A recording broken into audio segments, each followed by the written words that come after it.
So, Professor Bnebniשתי, now to respond. I really love the listening to children's voices. I think this is very important. Thank you.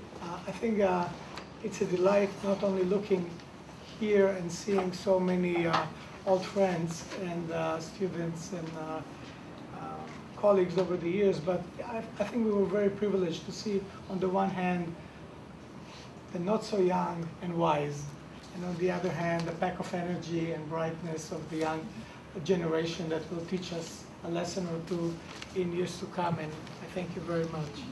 Of course, we can talk about these issues, as Howard said, and we are talking about it all the time. Sometimes we even get paid for talking about it all the time. But I would like to just raise a couple of issues, and I think that maybe a little bit different perspective on some of the issues. One of them, you said we are too polite. So let me be very clear. I think that there is a problem in the way you present neglect, because you say that there is a neglect, and neglect is a symptom, and all this kind of different kinds of neglect are a symptom of an underlying phenomenon. And whatever we see is, and the findings that you brought in were how neglect is associated with A, B, C, and D. And I would like to challenge that and say that perhaps there isn't a neglect. There are many different kinds of behaviors and situations, and we may call them neglect, but they could be cut and sliced in many different ways that may have very strong implications for prevention. So perhaps preventing child neglect in terms of feeding or the right feeding may be needing very different issues than neglect of emotional attention or lack of supervision. We may have different kind of, for instance, community attempts to deal with lack of supervision, because so many times it's because we don't provide options for parents and so on, and feeding may be done very differently than emotional neglect because of lack of knowledge, or because some parents are mentally ill. So I think that there is some kind of, definitely, I don't need to say that, but just say it so people hear. I respect very much the advocacy and the focus on neglect, but I think that we have to move one step further and talk about neglects. And I think that that would be one issue that I would like to raise. I was very impressed with the numbers you brought in, and everybody that knows me knows that my next sentence will be, why don't we have numbers? You brought two types of numbers. One type of numbers are really irrelevant, and that's the numbers from the Ministry of Welfare, and let's put them aside. We don't have numbers from the Ministry of Welfare around these issues, and we should, and it's a good opportunity to say it again for the 10,000 million times that we do need this information in order to see whether do we change over time, whether we are making any progress, and so on and so forth. And I think it's very important, the study that you mentioned.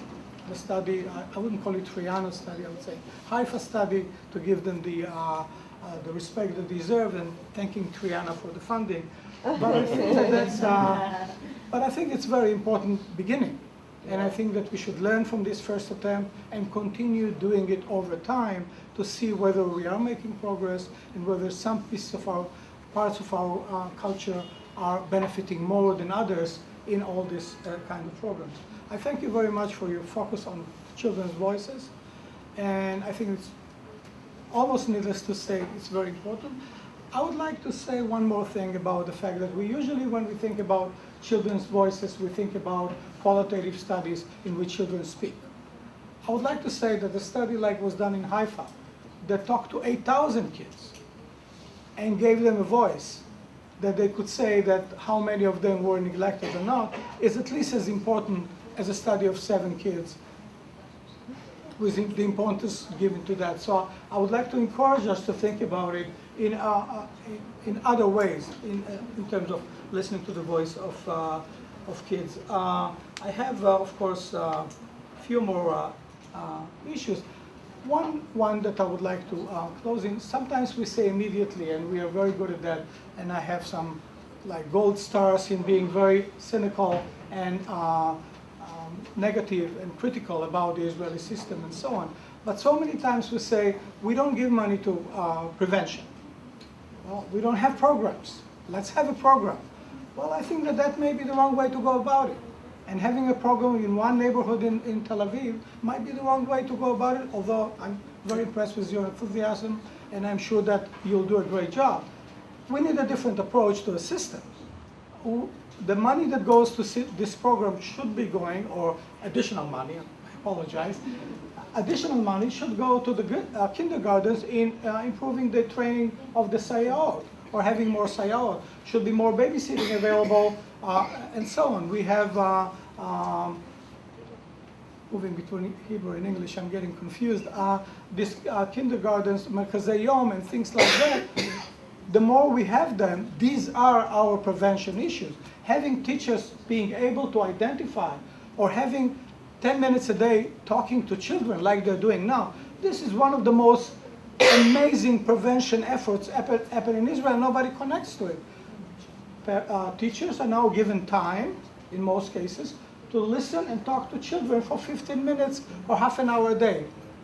This is a huge prevention. We should be thinking and working with teachers so they would know what to ask and how to listen. This should be our efforts. This should be when we were talking about in supermarkets. When we go to IKEA, and we go to even a supermarket, even Rami Levy, that has these cramped places because they want to have many clients. If they could have a place for children there as a babysitter with a good person playing with them and modeling how they do it, and parents can be relaxed for 2 hours of pushing and shoving in the lines to the, that may have changed the life of kids in many more ways.